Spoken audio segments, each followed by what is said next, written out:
Moving now on to the aviation sector. The aviation sector is going through tough times, not only domestically, but globally. However, long-term growth story of the aviation sector is intact.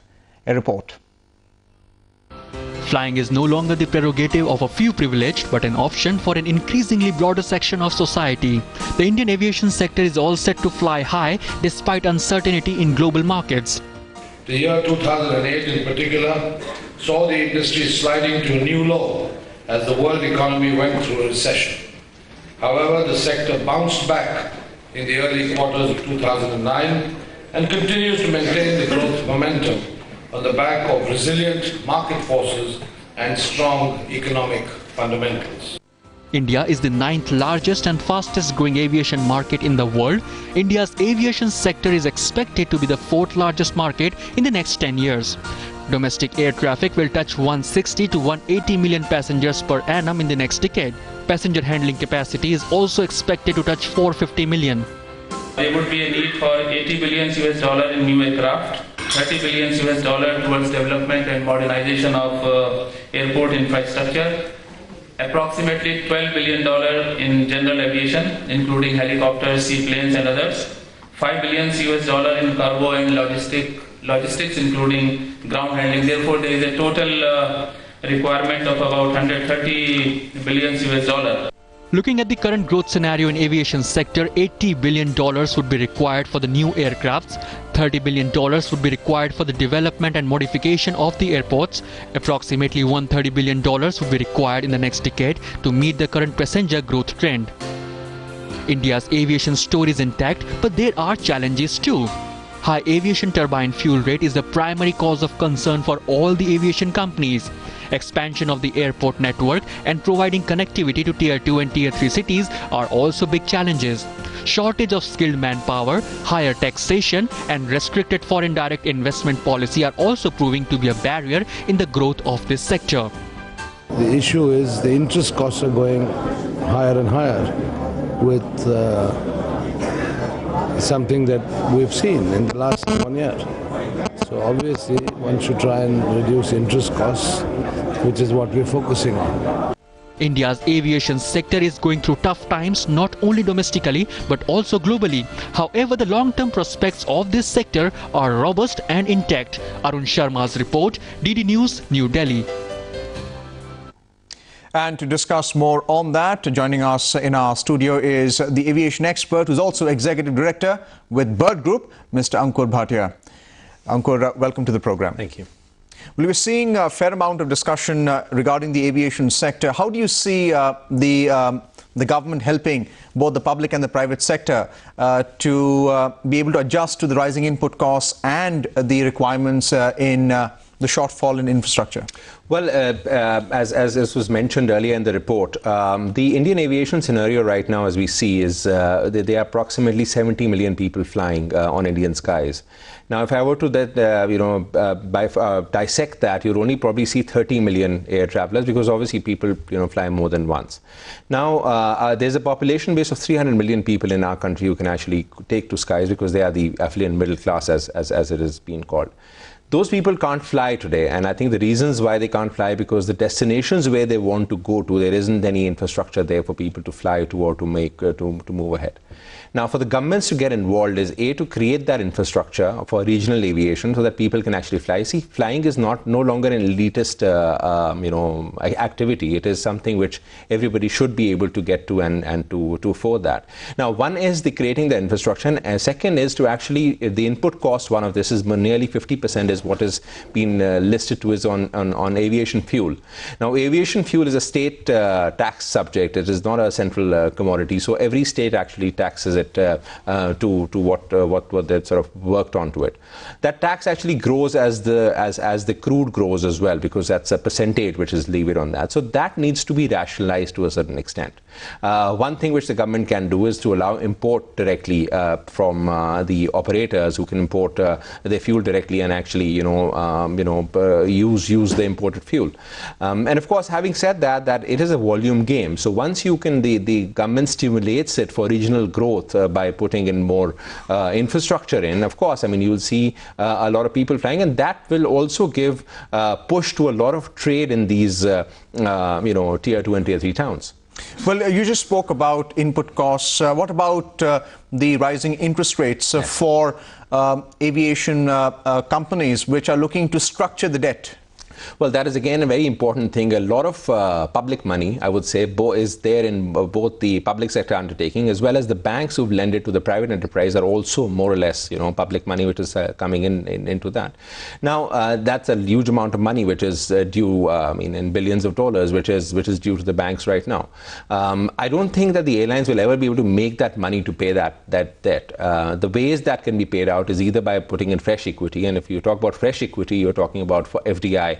FDI needs to be coming in from airlines, because I don't think there's any other individual sector who's not related to the aviation industry who would want to invest into an airline in India.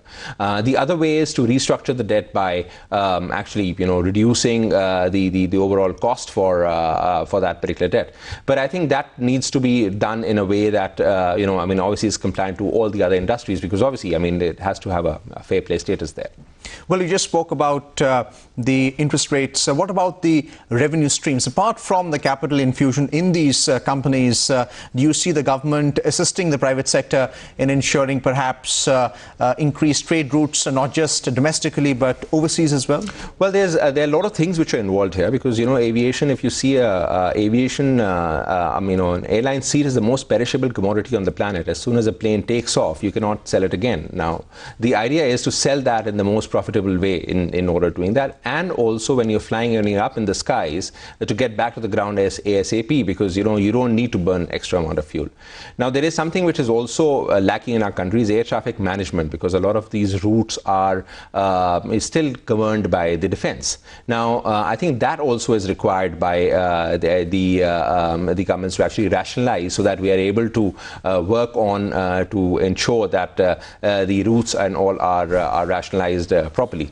That's being one. And the other thing, as you mentioned, of course, the auxiliary revenues which needs to go together with the aviation, of course. Airlines are actually running on that. And I think if you look at a global figure, nearly $34 billion is what airlines globally do collect in terms of auxiliary revenues right now. And of course, that figure is going up, and the Indian airlines will also benefit from that. There are also revenue streams from retail. Yeah. Let's look at the debt restructuring plan of Air India. We'll also discuss about Kingfisher and obviously Jet Airways as well. But the problem with Air India is that they made a huge purchase of Boeing and Airbus fleet of airplanes. How do you see the government paying for it and restructuring the debt so that its employees also benefit from that?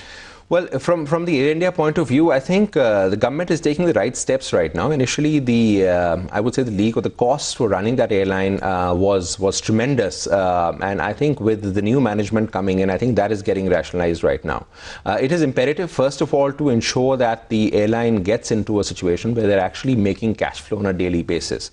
And to do that, they'll have to get all the fleets which are grounded right now back onto the skies. They've got some planes which are not flying right now, and those planes need to come back, and they need to start running and flying on profitable routes so that they can start to generate those cash flows.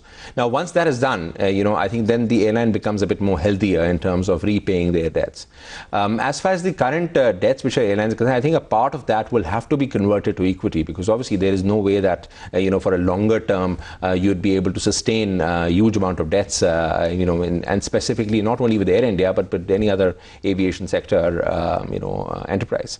Well, obviously the private operators don't have the benefit of what the government-owned airlines do. How do you see them countering the longer turnaround, and that's one of the reasons why they've exited the low-cost routes as well?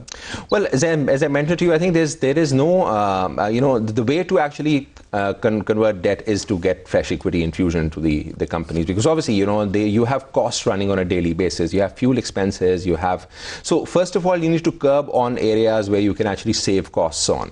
That would mean essentially, reduce time for being on the air, reduce congestion, make routes more and more efficient, make more routes and more profitable. Also, another thing which which is important, is to rationalize capacities on the skies. There are a lot of planes which are flying on routes at the same times where they can be, sort of shivered around so that, everybody is able to make money. So all of that needs to be done. And I think once all of that is done, of course, you get it back into a profitable situation. The good part about it is that there's a big horizon for India, for the numbers to come in. And despite of the fact that nothing has happened, we still witness a 10% growth year on year in aviation. And that is a solid growth pattern which is coming up. Thank you, Ankur, for giving us the latest on the aviation sector in India. Thank you. And that was Mr. Ankur Bhatia, who is the Executive Director with Bird Group. Moving on to more news, also from aviation. Australian Airlines flight were halted on this weekend when a dispute between the management and the union members refused to die down. The airline's decision to halt flights comes during one of Australia's busiest travel weekends. Tens of thousands were stranded on various airports across the country. Ironically, many passengers were stranded on aircraft waiting to take off on Saturday when the grounding announcement was made. Australian airline Qantas resumed flights on Monday after the government stepped in to help end the nation's worst labour dispute in a decade. Nearly 70,000 passengers were stranded over the weekend when the airline grounded its entire fleet. The company's CEO Ellen Joyce apologised to passengers for the disruption. Again, I want to apologise to our customers.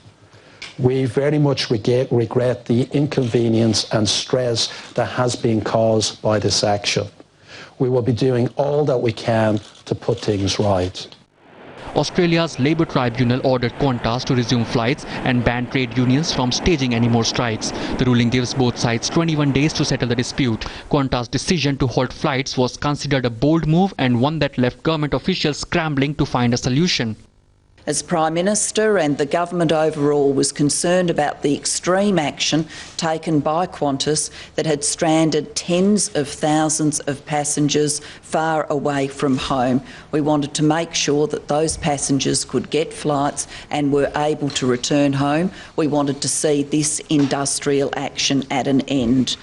Qantas has lost about $75 million since September from industrial action in dispute with 3 trade unions over pay and working conditions. Qantas has described the union campaign as death by 1,000 cuts for the 90-year-old airline. Meanwhile, full operations were not expected to be restored until Wednesday. Business Desk, DD News.